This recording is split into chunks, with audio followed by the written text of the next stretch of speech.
Sorry to keep you waiting. I've just spoken for some time with President Zelensky of Ukraine. I told him, as I have each and every time we've spoken, the United States stands with the people of Ukraine and as they bravely fight to defend their country, and they are doing that. And as Putin continues his merciless assault, the United States and our allies and partners continue to work in lockstep to ramp up the economic pressures on Putin and to further isolate Russia on the global stage. Later today, together with other NATO allies in the G7, Canada, France, Germany, Italy, Japan, the United Kingdom, as well as the European Union, we're going to jointly announce several new steps to squeeze Putin and hold him even more accountable for his aggression against Ukraine. And I want to speak to a few of those points today.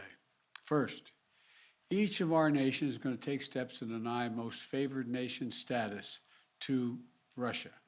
Now, most favored nation status designation means two countries have agreed to trade with each other under the best possible terms. Low tariffs, few barriers of trade, and the highest possible imports allowed. In the United States, we call this permanent normal trade relations, PNTR, but it's the same thing. Revoking PNTR for Russia is going to make it harder for Russia to do business with the United States, and doing it in unison with other nations that make up half of the global economy will be another crushing blow to the Russian economy. It's already suffering very badly from our sanctions.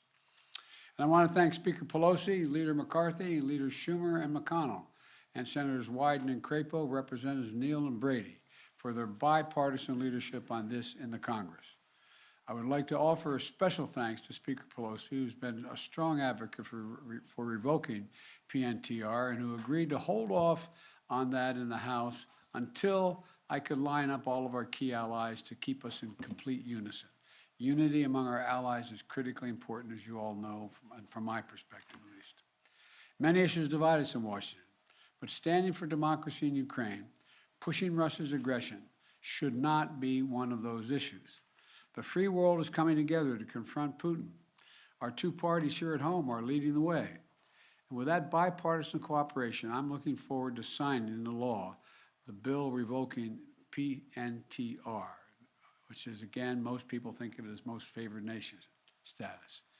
We're also taking a further step of banning imports of goods from several signature sectors of the Russian economy, including seafoods, vodka, and diamonds. And we're going to continue to squeeze Putin. The G7 will seek to deny Russia the ability to borrow from leading multinational institutions, such as the International Monetary Fund and the World Bank. Putin is an aggressor. He is the aggressor, and Putin must pay the price. He cannot pursue a war that threatens the very foundations, which he's doing, the very foundations of international peace and stability, and then ask for financial help from the international community. The G7 is also stepping up pressure on corrupt Russian billionaires. We're adding new names to the list of oligarchs and their families that we're targeting. And we're increasing coordination among the G7 countries to target and capture their ill-begotten gains. They support Putin. They steal from the Russian people, and they seek to hide their money in our countries. They're part of that kleptocracy that exists in Moscow, and they must share in the pain of these sanctions.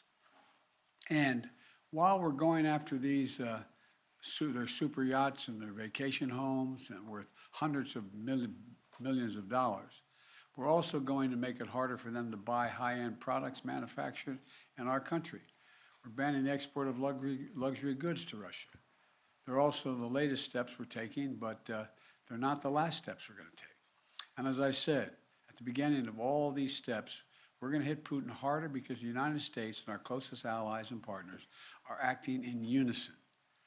And the totality of our sanctions and export controls is crushing the Russian economy. The ruble has lost more than half its value. They tell me it takes about 200 rubles to equal $1 these days. Moscow Stock Exchange has been closed for 2 weeks because they know the moment it opens, it will probably collapse. Credit rating agencies has downgraded Russia's government to junk status, its economy to junk status. The list of businesses, international corporations leaving Russia is growing by the day. We're also continuing to close corporations, with allies and partners to make sure that the close cooperation we continue to have, the Ukrainian people are able to defend their own nation. The United States has sent more than $1 billion in security assistance to Ukraine over the last year, including anti-armor and anti-air capabilities, taking out tanks and planes and helicopters, with new shipments arriving every day. We, the United States, are also facilitating significant shipments of security assistance from our allies and partners to Ukraine. And the humanitarian front, we're working closely with the UN and humanitarian organizations to support the people of Ukraine who have been displaced by the violence in Ukraine. We're providing tens of thousands of tons of human supplies, humanitarian supplies, food, water, medicines, coming via truck and train every single day. Yesterday in Poland, Vice President Harris announced an additional $53 million in additional humanitarian support to Ukraine. That brings the total humanitarian assistance to $107 million in just 2 weeks. We've joined this effort with more than 30 other countries who are providing hundreds of millions more. And last night, to their great credit, the Congress passed a bipartisan spending bill that included an additional $13.6 billion in new assistance to the Ukrainian people. And I look forward to signing that immediately. And I also want to be clear, though. We will make sure Ukraine has weapons to defend against an invading Russian force. We will send money and food and aid to save the Ukrainian people. And I will welcome Ukrainian refugees. We should welcome them here with open arms if they need access. And we're going to provide more support for Ukraine. We're going to continue to stand together with our allies in Europe and send unmistakable message.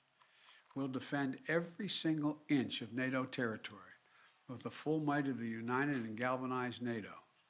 We will not fight a war against Russia in Ukraine. Direct confrontation between NATO and Russia is World War III, something we must strive to prevent. But we already know Putin's war against Ukraine will never be a victory. He hoped to dominate Ukraine without a fight. He failed. He hoped to fracture European resolve. He failed. He hoped to weaken the transatlantic alliance. He failed. He hoped to split apart American democracies in terms of our positions. He failed. The American people are united, the world is united, and we stand with the people of Ukraine. We will not let autocrats and would-be emperors dictate the direction of the world. Democracies are rising to meet this moment, rallying the world to the side of peace and the side of security. We're showing our strength, and we will not falter. God bless all of you. God bless Ukraine, and God bless our troops. Your White House has said that Russia may use chemical weapons or create a false flag operation to use them. What evidence have you seen showing that? And would the U.S. have a military response if Putin does launch a chemical weapons attack? I'm not going to speak about the intelligence, but Russia would pay a severe price if they use chemical weapons. Mr. President. Extending the federal gas tax? Will this make Putin stop his war?